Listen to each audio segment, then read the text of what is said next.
Hello there, welcome back to Sofeast's YouTube channel. We recently interviewed two world-class experts, Doctors J. Stewart Black and Alan J. Morrison, who've recently authored a new book, Enterprise China, Adopting a Competitive Strategy for Business Success, about risk analysis and risk mitigation for companies buying products from China. For companies that purchase components or products in China and sell in North America and or Europe, what is the risk profile? How should they think about risk? It doesn't take just COVID to sort of bring to light the risk, right, of being upstream too dependent on China or solely dependent. There's political risk. And we saw this before COVID with the trade wars, but now with COVID.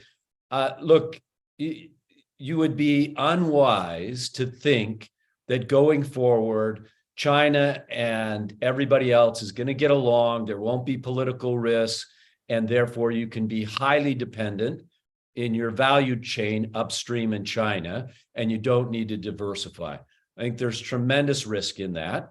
So it doesn't mean, and we don't advocate, get everything out of China, but it does mean that you would be wise to have parallel sources in other countries.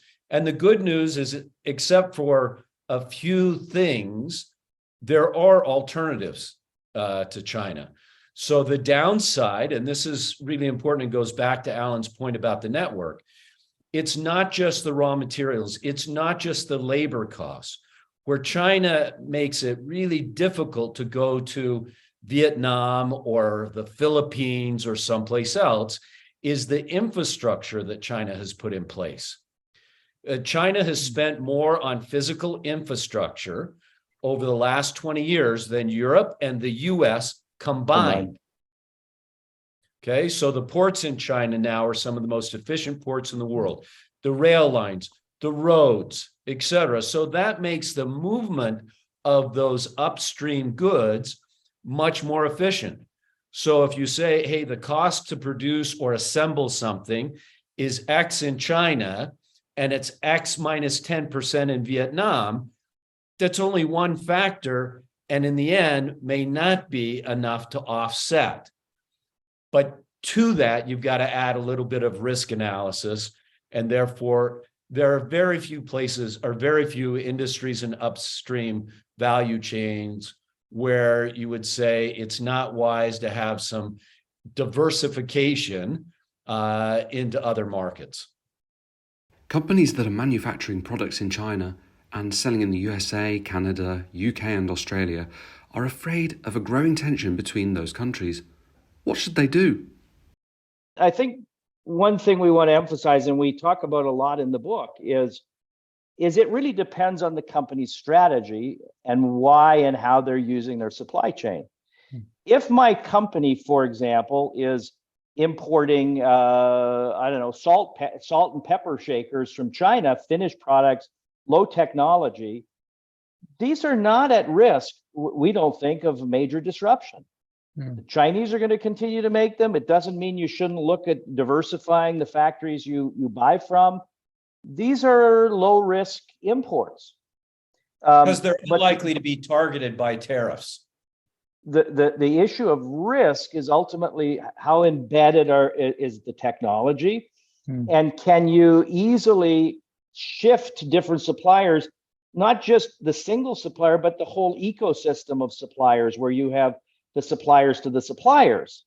And the challenge as well is that, and we're seeing this increasingly, we're seeing Western companies are like, well, geez, we need to diversify. Let's do a partnership with a supplier in Vietnam.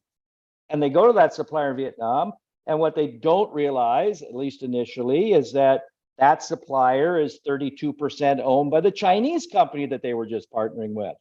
And the 5 sub-suppliers in Vietnam, there's also an ownership back to China. So it gets all very complicated. And what we encourage is companies do more homework. They look at investing in options. And this notion of a China plus one, we think is a good strategy. At a minimum, we think companies need to diversify suppliers in China so that they're not wholly dependent on single China suppliers. That's an easy first step. And while that's going on, look at investing in supply options outside of China, and particularly outside of the sphere of these Chinese entities you're probably already partnering with. Right. Yeah, you make a good a good point about the example in Vietnam. And what we see very often is that the critical components will still come directly by truck from China. Absolutely. So you put the you're fooling yourself, right? Yeah, but you need to do the homework. Do the Right. homework. Right. In your book, I think it's the examples of Walmart and Target. They buy directly from China, maybe a quarter to a third of their products. But if you look at actually their dependency on China, it might be much higher because all of these, even the garments, it's made in Cambodia, but where's the fabric, woven and dyed? It all comes from a mill in China, and the accessories, the buttons, everything. Right? Absolutely. So it is. People need to have an idea about that, and not just for let's say geopolitical risk analysis and things like that, but also increasingly issues about suspicions of forced labor, evaluation of environmental impact. I mean, there's going to be more and more pressure on companies to actually say, okay, this comes from there, and this comes from there, and so on. And this is a challenge with the lack of transparency in general in China.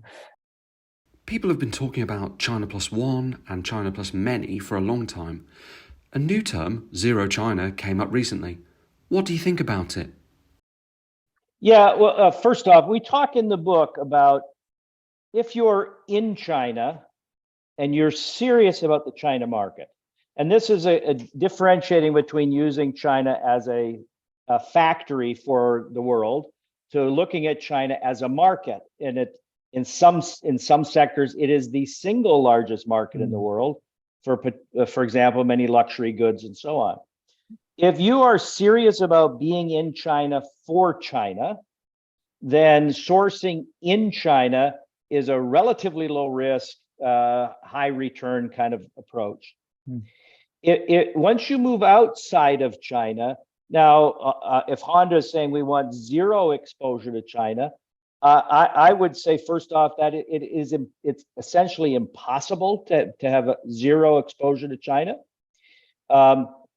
Just as an example, a colleague of mine at Arizona State University had a team of people spent 2 years trying to understand tracking the sources of every component in an automobile dashboard. Took 2 years to go back and look at first tier, second tier, third tier ownership, nested relationships. These companies, Honda, I promise you, does not know the ownership of all the first, second, and third tier suppliers.